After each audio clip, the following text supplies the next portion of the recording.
my name is Jessica Whaley. It's just going to be my year in review and what I think about becoming a full-time romance author.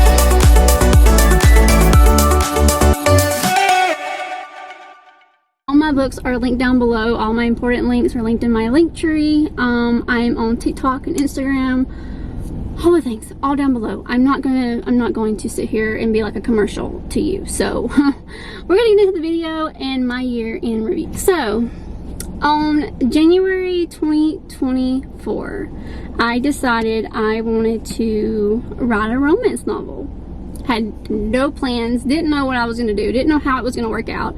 I just knew that I was severely depressed. I was voted most likely to succeed in high school. I had all these plans, and it didn't happen the way that I wanted them to happen. You know, when you're young and you're just out of high school, things, you feel like you have life, so much life, so much coming to you, like good things. But then life shows you real quick how it can knock you on your butt.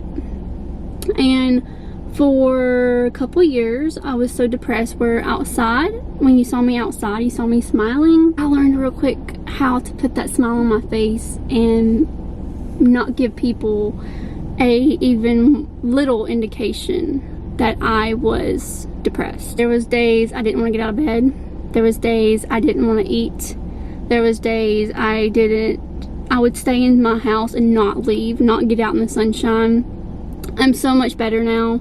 I go to therapy, I see a therapist, I get outside, I exercise now. I started running like a month ago. Like, who am I? I'm a totally different person now, so don't get it twisted.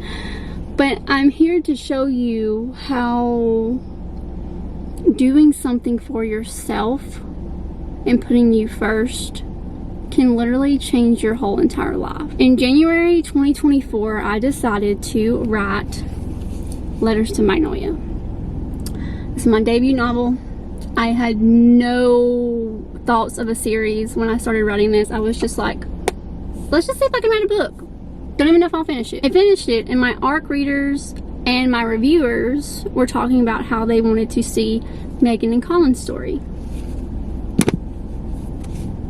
So I wrote Megan and Colin's story in 2024. That same year, I wrote and published The Not So Best Man, which is not anything to do with that series. It's just a cute little novella, which is a Christmas theme type thing for the holidays. And in the same year of 2024, I wrote, didn't publish it until 2025, but I wrote Underworld.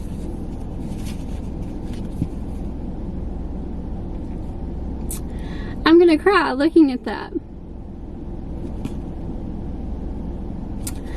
Because your girl was so depressed, she didn't want to get out of bed. I didn't know what my purpose in life was anymore. I had been severely abused in a past relationship.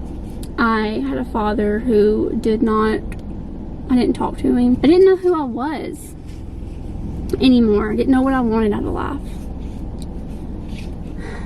That one book, taking a chance and writing that one book, escalated into all of these. Man, am I thankful I said yes to that. Oh gosh, I was scared. Oh my goodness, I was scared. And let me tell you, it wasn't all rainbows and sunshine and butterflies. It was, I had family not talk to me. Let me back that up. I had family telling me how proud they were of me when they found out I was writing a book and was going to publish it. How proud they were, how excited they were to read it, how happy they were for me, X, Y, and Z. Until the book got published and they found out it was a romance book, which I had been marketing it before, and they found out there was spice scenes in it. I don't hear from any of them. The people closest to you don't want to see you win, and that is one thing that I've learned a lot in this past year, is the people in your close corner don't want to see you win because you are in their circle. You are showing that things can be done and they haven't done it. So it's not necessarily you, and that's what I've tried to tell myself, is it's not something I've done, it's something within them and it's something they have to work on and they have to heal from. It's something that is not personal to me. And when I finally learned that is when I did all this. These books got me out of a slump that I didn't know I would ever pull out of. These books got me out of bed and gave me a purpose and a routine, and I'm just so thankful for them. My year in review with all these books is you can do hard things. I can do hard things. We can all do hard things. People's opinions do not matter. Those your friends and your family, if they don't support you, that's okay. That's them. That's nothing to do with you. You have to keep pushing and doing what you love and what makes you happy. I don't have no secret sauce to tell you. I don't have no place for you to go other than YouTube. When I got started, I binge watched YouTube. There was many nights my husband would be like sound asleep beside me in bed, and I would have my AirPods in, binge watching YouTube videos, learning how to do this on my own. I didn't have people in my corner to go and ask them questions. I didn't have author friends at the time that could show me, you know, how to do things. I had to learn on my own. And it got to the point where I needed to know how to do this, like, more than I needed anything else. I was determined to make it happen. I have a lot of people in my inbox sometimes, and they're like, oh, I want to write a book, I want to do what you do. I don't think people realize the discipline it takes to write a book. There's many nights that I would stay up and write throughout the night. I would say no to certain things, or going out or spending money, because I had to stay home and write. It takes so much discipline. That's another thing that I've learned this past year, is the amount of discipline. When I didn't feel like writing, that didn't matter. I had a deadline. I had to get in there and write. When I wanted to sit down and just binge watch TV, no, that was a reward. I needed to sit and write before I could just binge watch TV. It takes very, very, very good discipline to be able to write a book. I'm not saying you can't do that. I'm just saying this last year has taught me discipline in a way of, it is the best form of delayed gratification that I have ever done. It's like working out, you know, like when you start running, you don't run 5K overnight. You have to work up to that, like weeks at a time, before you can build up the stamina to see progress. And then just, you know, you keep doing that over time, and then one day you're out there running a 5K or your first marathon or a half marathon.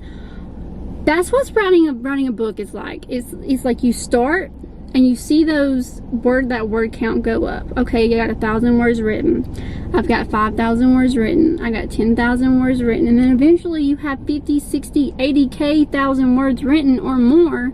And it's like, okay, you know, just putting one foot in front of the other, I can get it done. I don't know. Just this past year, I have really,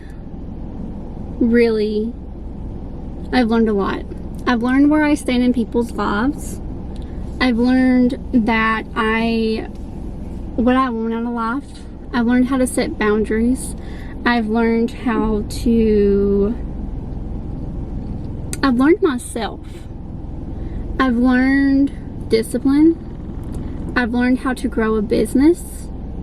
I've learned strangers on the internet will support you more than anybody close to you. I have learned gratitude.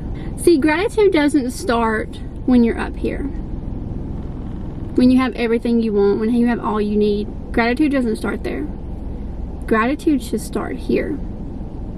Where you start and the journey in between getting here, that's where you should have gratitude. Now, you should have it here too, but you get what I'm saying. Like, you need gratitude from the start. And I really learned that, like, every small win in every failure, I'm thankful for it because I'm failing forward and I'm learning as I go. This wraps up week 4. I hope y'all enjoyed this 4-part video series. I will try to do some more later. Let me know in the comments which ones, what you want to see more of. I'm trying to do better about my content and batch making. So I know I say that and then something happens and I got a PA now, so that kind of helps me as well. But I'm gonna end this vlog here. I hope y'all enjoyed it. If you have any questions, please put them down below and I will see y'all next time. Bye guys.